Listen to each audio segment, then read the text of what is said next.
Tu te réveilles et une forte odeur d'œuf pourri frappe tes narines. Tu regardes autour de toi et tu réalises que l'odeur ne vient pas de la cuisine. Il fait très chaud et il y a des nuages rouges géants dans le ciel. Mince, tu es sur Vénus. La planète porte le nom de la divinité romaine antique de la beauté et de l'amour. Mais malheureusement, son odeur ne fait pas vraiment honneur à son nom. L'atmosphère de Vénus est composée principalement de dioxyde de carbone, mais d'épais nuages d'acide sulfurique cachent complètement sa surface aux yeux indiscrets. Le soufre dégage une très mauvaise odeur, ce qui fait que la surface de Vénus sent l'œuf pourri. L'atmosphère de la planète est aussi très chaude et épaisse. Le dioxyde de carbone piège une petite quantité d'énergie du Soleil qui atteint la surface de la planète. Cet effet de serre fait de Vénus l'un des endroits les plus chauds du système solaire. La bonne nouvelle est que tu ne pourras de toute façon pas respirer la puanteur de la planète, car les humains ne peuvent pas survivre à sa surface. C'est un soulagement. Presque toutes les autres planètes de notre système solaire n'ont qu'une palette réduite d'odeurs à leur surface, contrairement à la Terre. Mais qu'en est-il de notre Lune ? Son odeur est similaire à ce qu'on appelle la poudre sans fumée, qui est un propulseur utilisé dans les armes à feu. En gros, la poussière du satellite a exactement la même odeur que lorsqu'on tire un coup de feu. Le pilote d'Apollo 17, Eugene Cernan, a déclaré qu'il pouvait la sentir juste après avoir retiré sa combinaison du vaisseau spatial. Mais personne ne sait exactement pourquoi cela sent comme ça, car il n'y a aucune similitude entre les deux substances. La poudre sans fumée est composée d'un mélange de deux éléments au nom sophistiqué, la nitroglycérine et la nitrocellulose. La poudre noire, son homologue plus ancienne, est composée de charbon de bois, de salpêtre et de soufre, ce qui lui donne une odeur très spécifique, mais pas celle des œufs pourris malgré la teneur en soufre. La poussière de Lune est composée d'un tas de choses qui proviennent principalement de météorites brisées. Cela comprend du fer, du magnésium et du calcium, mais elle ne contient aucun des éléments contenus dans la poudre sans fumée ou dans la poudre noire. Et ce qui est encore plus étrange, c'est que les échantillons de poussière de Lune rapportés sur Terre étaient inodores. Selon les experts, l'odeur pourrait être due à la poussière qui réagit avec l'oxygène ou l'eau à l'intérieur de l'atterrisseur. L'odeur pourrait aussi être due à la libération temporaire de particules chargées du Soleil qui s'étaient retrouvées piégées dans la poussière. Mercure est la planète la plus proche du Soleil, mais elle n'a pas vraiment d'odeur forte. C'est parce que son atmosphère est très fine et dispersée. Comme Vénus, Mars n'a pas l'odeur la plus agréable qui soit. C'est une bonne chose que nous ne puissions pas respirer son air. La planète rouge sent elle aussi l'œuf pourri. Encore une fois, à cause du soufre. Si des colonies humaines s'installaient sur Mars, il semble que nous devrions brûler beaucoup de bougies parfumées pour couvrir l'odeur. Mais la bonne nouvelle, c'est que les quantités de soufre sont assez faibles, donc l'odeur ne serait pas trop envahissante. Jupiter a aussi une odeur d'œuf, mais sent aussi un peu comme si elle avait été mélangée à des produits de nettoyage. C'est parce que son atmosphère est un mélange de sulfure d'hydrogène et d'ammoniac. Mais ce que tu sens dépend principalement de l'endroit où tu te trouves dans l'atmosphère de la planète. Certaines régions ont des concentrations plus élevées d'ammoniac. Cette substance est utilisée dans un tas de produits de nettoyage ici sur Terre, donc les régions à forte concentration d'ammoniac pourraient avoir cette forte odeur irritante du liquide de nettoyage. Beaucoup de gens disent aussi que l'ammoniac sent comme une paire de chaussettes sales qui n'ont pas été lavées depuis longtemps, alors il vaut mieux éviter ces régions de la planète. D'autres régions ont beaucoup de sulfure d'hydrogène, et comme il contient du soufre, ces régions sentiraient aussi l'œuf pourri. La troisième et dernière odeur que tu trouveras sur Jupiter est celle des amandes amères ou de la pâte d'amande, comme celle que ta grand-mère met dans les gâteaux pendant les fêtes. C'est dans les zones où une substance appelée cyanure d'hydrogène est la plus répandue. Jupiter est la plus grosse planète de notre système solaire. Elle est si massive qu'elle est 2,5 fois plus grande que toutes les autres planètes du système solaire réunies. C'est aussi la planète qui tourne le plus vite dans notre système solaire. Prochaine étape, la planète aux anneaux, Saturne. Son atmosphère est composée d'environ 96% d'hydrogène et de 4% d'hélium. Oui, c'est ce fameux gaz qui te donne cette voix de dessin animé. L'hydrogène et l'hélium sont inodores, donc Saturne n'a probablement pas d'odeur forte. Elle contient cependant des traces de notre vieil ami, l'ammoniac, le gaz à l'odeur de chaussettes sales. L'atmosphère de Saturne contient aussi un peu de phosphine, qui peut parfois sentir l'ail ou le poisson en décomposition. Il pourrait donc y avoir une légère mauvaise odeur dans l'air. L'épaisseur de l'atmosphère de Saturne n'est que de 60 km. À titre de comparaison, notre atmosphère ici sur Terre a une épaisseur de presque 480 km. Saturne est également balayé par certains des vents les plus puissants de notre système solaire. Ils peuvent atteindre la vitesse impressionnante de 1800 km/h. L'une des lunes de Saturne, appelée Titan, a une odeur très bizarre. Son atmosphère est composée d'une substance appelée benzène, qui a des effets vraiment étranges si nous, les humains, l'inhalons. Elle peut nous donner des vertiges et faire siffler nos oreilles. Mais elle ne sent pas si mauvais que ça. Son odeur ressemble un peu à celle des amandes. Il est maintenant temps de faire un plongeon sur Uranus. Cette géante gazeuse a acquis la réputation d'être la planète la plus malodorante de tout le système solaire. Il y a beaucoup de choses puantes qui flottent sur la planète, et sa haute atmosphère est principalement composée de sulfure d'hydrogène. Oui, toujours cette molécule qui donne aux œufs pourris une odeur si désagréable. Mais les températures sont si extrêmes sur Uranus que tu mourrais avant même d'avoir eu la chance de sentir quoi que ce soit. L'atmosphère d'Uranus affiche une température stupéfiante de moins 235 degrés Celsius. C'est tellement froid que cela gèlerait presque instantanément n'importe qui. La dernière planète de notre système solaire est Neptune, et elle est tout aussi froide qu'Uranus, avec une température de moins 225 degrés Celsius. Neptune sent aussi très mauvais.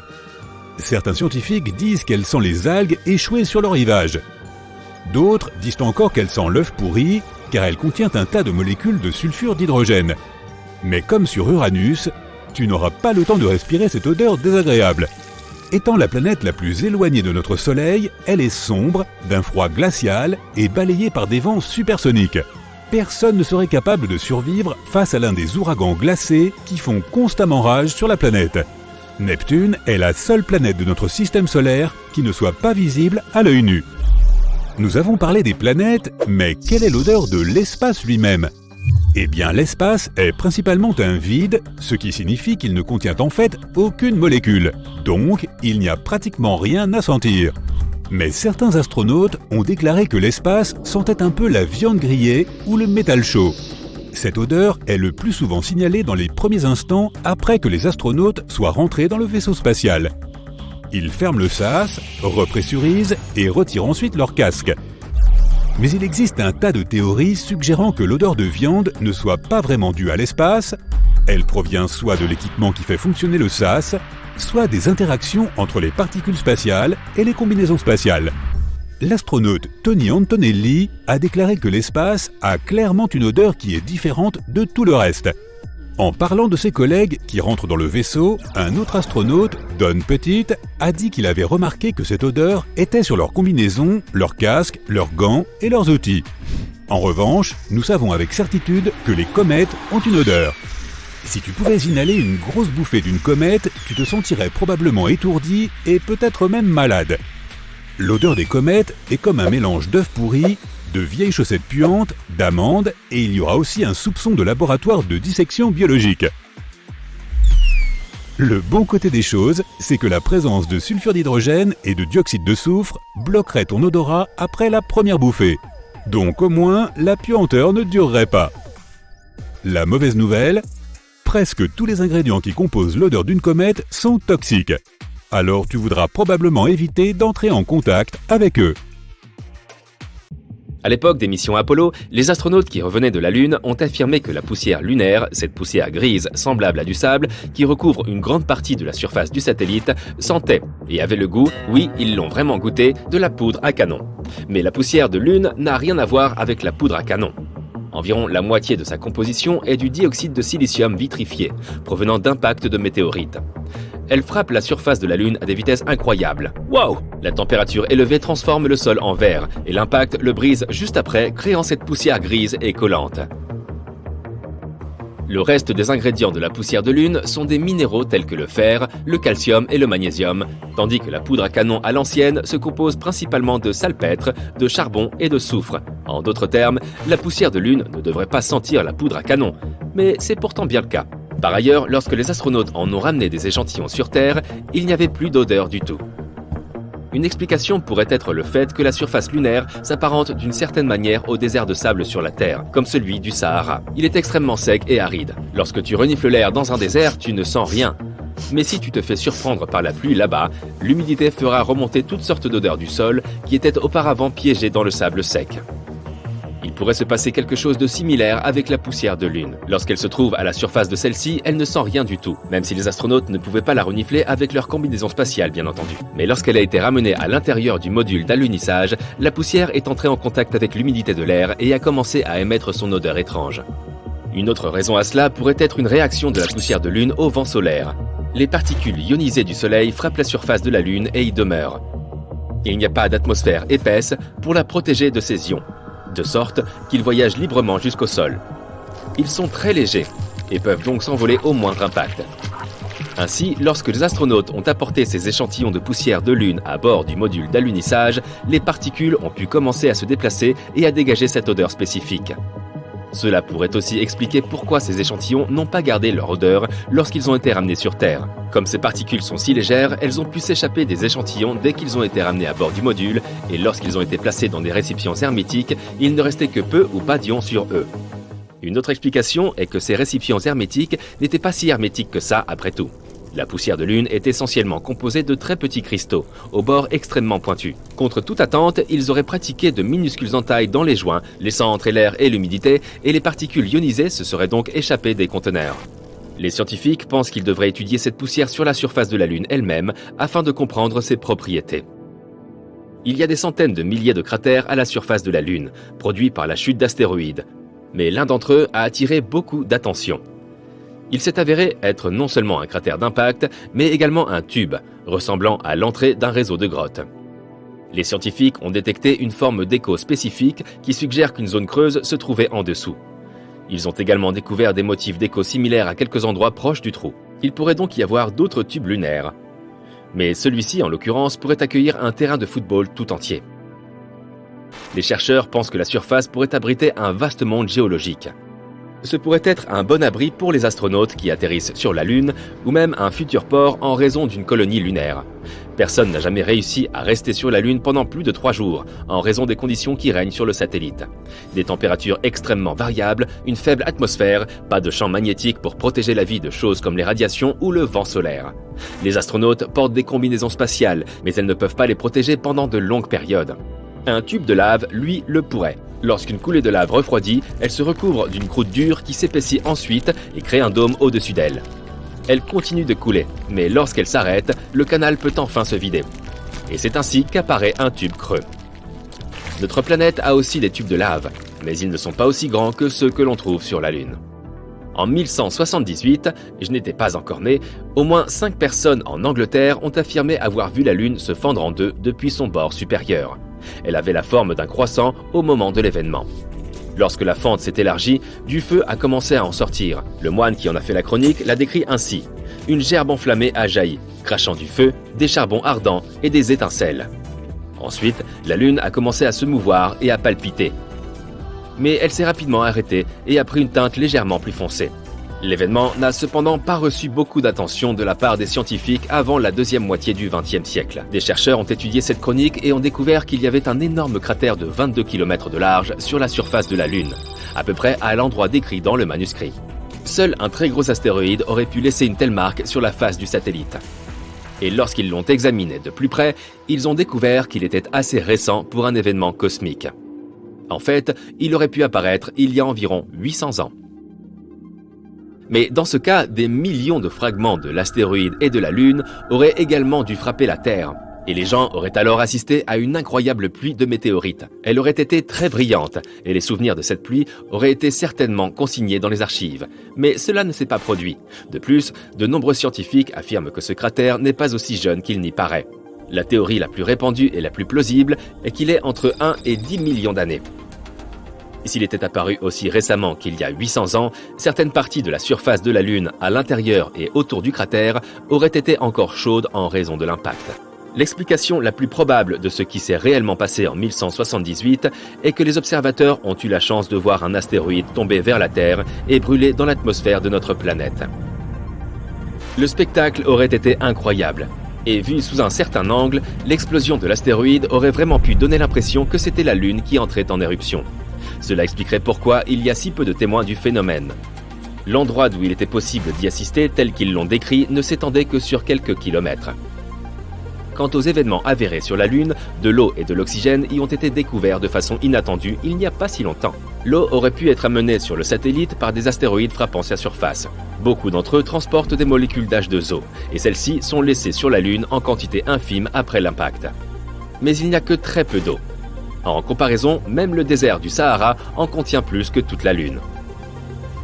L'oxygène est également présent sous forme de molécules éparses flottant autour de la Lune. On ne peut donc toujours pas y respirer. C'est le vent solaire qui les a amenés. Ces vagues d'énergie en provenance du Soleil voyagent à des vitesses ahurissantes à travers l'espace, arrachent l'oxygène des parties supérieures de notre atmosphère et le transportent au loin. Finalement, le vent chargé de ces molécules d'oxygène atteint la Lune. Et c'est là que quelque chose d'incroyable se produit. La Lune commence à rouiller. Il y a beaucoup de fer dans le sol lunaire, et lorsqu'il est exposé à l'oxygène et à l'eau, il rouille naturellement. Certaines parties de la Lune sont même déjà devenues légèrement rougeâtres. Ce sont les régions où il y a la plus grande concentration de ces molécules. Si le processus se poursuit suffisamment longtemps, dans un avenir lointain, la Lune ressemblera à Mars. Elle deviendra rouge-orangée. Oui, la couleur caractéristique de Mars provient précisément de la corrosion qui a commencé là-bas il y a des milliers et des milliers d'années, quand il s'y trouvait des rivières et des mers remplies d'eau et une atmosphère chargée d'oxygène. Un autre phénomène inhabituel est celui des lumières bleues et rouges sur la Lune. On peut les observer lorsqu'elle est en forme de croissant. Des flashs étincelants vont et viennent très rapidement, presque comme la foudre. Et c'est essentiellement de cela qu'il s'agit, des éclairs électriques. Ce sont les forces de marée qui en sont responsables. Elles provoquent une accumulation de contraintes physiques dans la roche. Cela peut produire un champ électrique, lequel génère ces éclairs bleus qui ont surpris de nombreux astronomes amateurs. Si tu flottais dans l'espace, personne ne t'entendrait ni chuchoter, ni parler, ni même hurler d'horreur à la vue d'un astéroïde géant filant droit sur toi.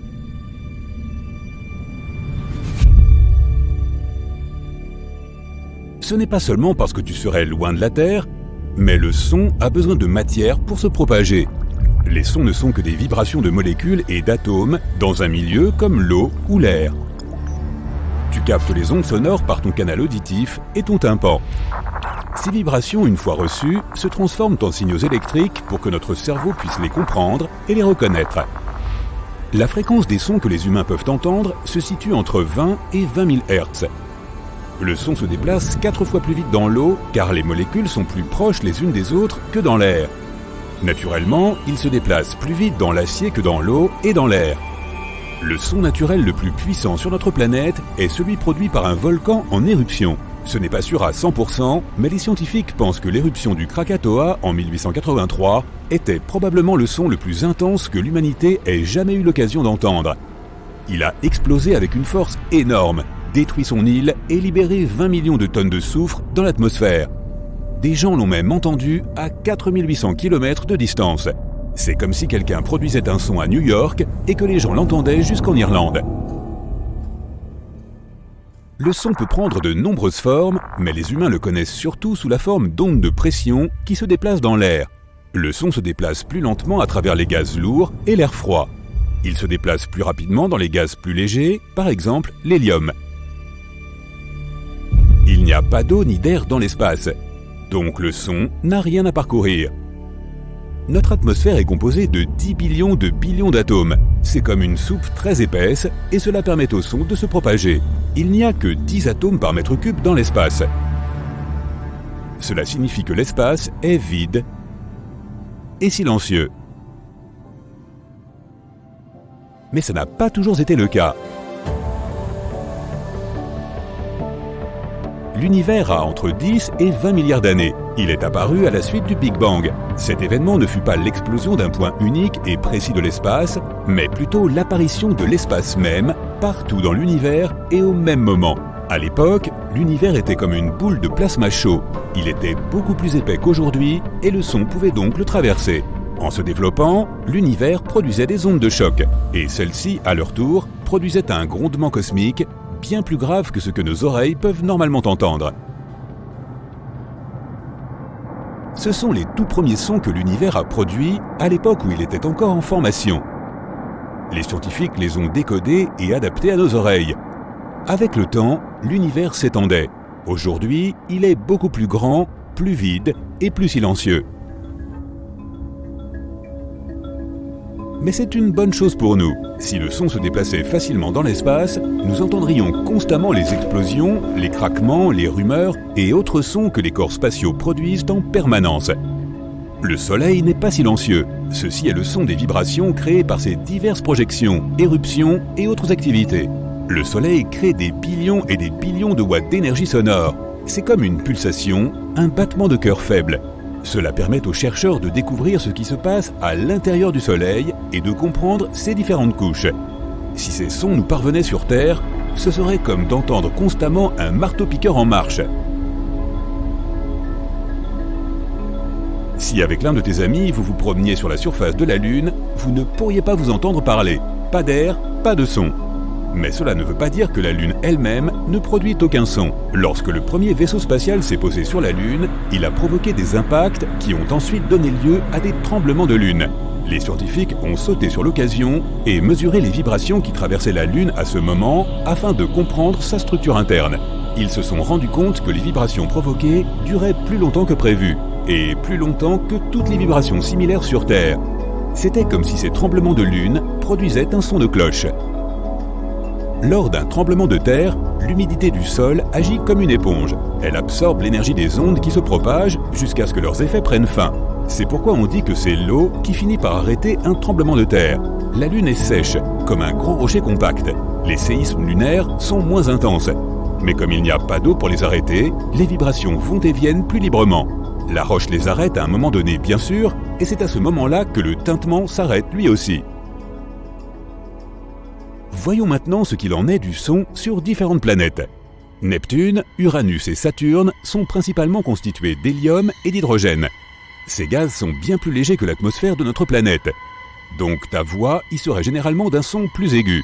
Mais chaque planète a ses couches propres et cela fait une différence pour le son. Neptune a ses profondeurs obscures, Uranus ses nuages de méthane, mais elles sont toutes deux glaciales, faites de gaz, et ont des particules de glace dans leur atmosphère. Saturne, qui est aussi une géante gazeuse, connaît des tempêtes violentes et furieuses. Titan, la plus grande lune de Saturne, est d'après ce que nous savons, la seule à posséder une véritable atmosphère. Elle est plus épaisse que celle que nous avons sur Terre, il y fait très froid et il y pleut du méthane liquide. En 2005, des scientifiques ont envoyé le vaisseau spatial Huygens enregistrer un son incroyable et qui te serait très familier. Le bruit du vent, mais à des milliards de kilomètres de nous, sur Titan. Si tu te trouvais sur cette lune, tu pourrais même entendre un son rappelant une chute d'eau. Mais en réalité, il s'agit de l'écoulement du méthane liquide. Passons à Jupiter. Elle n'a pas non plus de surface solide. Elle est faite d'un gaz qui devient plus dense à mesure que l'on s'enfonce dans ses profondeurs. À un moment donné, il se transforme même en liquide. Le son est différent dans chacune de ses couches. Jupiter est en fait une planète assez bruyante et elle produit des sons étranges comme d'intenses tempêtes radio accompagnées d'éclairs puissants. Si tu y étais, tu entendrais des échos d'échos allant et venant sans fin. Mars. Son atmosphère est beaucoup moins dense que celle de la Terre, ce qui signifie qu'il n'y a pas beaucoup de molécules au travers desquelles le son peut se propager. Les vents peuvent y être assez violents, comme nos ouragans, mais sur Mars, ils donnent plutôt l'impression d'une douce brise. Tu n'entendrais pas forcément une tempête. Tu n'entendrais peut-être que les grains de poussière soulevés venant s'écraser sur ta combinaison spatiale. Dans cette atmosphère ténue, ta voix serait beaucoup plus faible et elle ne se propagerait pas loin. Quelqu'un pourrait être à côté de toi et crier et tu n'entendrais probablement rien. Dans un air peu dense, nos voix sont généralement plus aiguës, mais les températures froides, comme sur Mars, ralentissent le son et il s'équilibre à nouveau. Là-bas, ta voix aurait un son un peu distant et comme flou. Imagine que tu écoutes un instrument comme une guitare ou un piano. Ce serait comme une mélodie étouffée sortie d'un rêve. Le son sur Vénus est un peu à l'opposé de celui de Mars.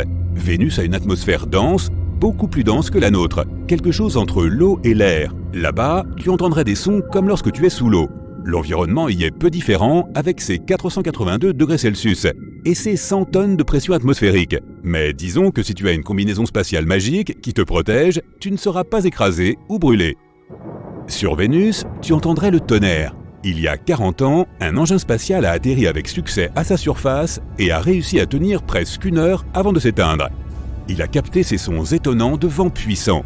Si tu te mettais à parler sur Vénus, ta voix serait d'abord plus grave à cause de l'atmosphère dense. Mais elle serait ensuite plus aiguë car l'air chaud augmente la vitesse du son. Elle serait un peu déformée et étouffée, tout comme le bruit du tonnerre autour de toi. Mercure est un corps rocheux sans atmosphère. Du coup, se tenir à sa surface et parler serait comme essayer de parler en flottant dans l'espace. Inutile. Ce sont des conditions de quasi-vide, ce qui pourrait nous faire penser qu'il n'y a aucun son sur Mercure. Pourtant, tu peux en entendre, mais pas dans l'air. C'est dans les pierres. Pose ton oreille contre le sol. Peut-être qu'un séisme se prépare. L'univers est entièrement interconnecté par la lumière. La lumière peut aller n'importe où, depuis n'importe quel point de l'espace, mais pas le son. Donc, non seulement nous avons une planète qui permet la vie, mais elle offre aussi tout un éventail de sons différents. Même sans nous, la Terre ne serait pas silencieuse. Une légère brise caressant doucement la cime des arbres, des tremblements de terre, des volcans, des déserts.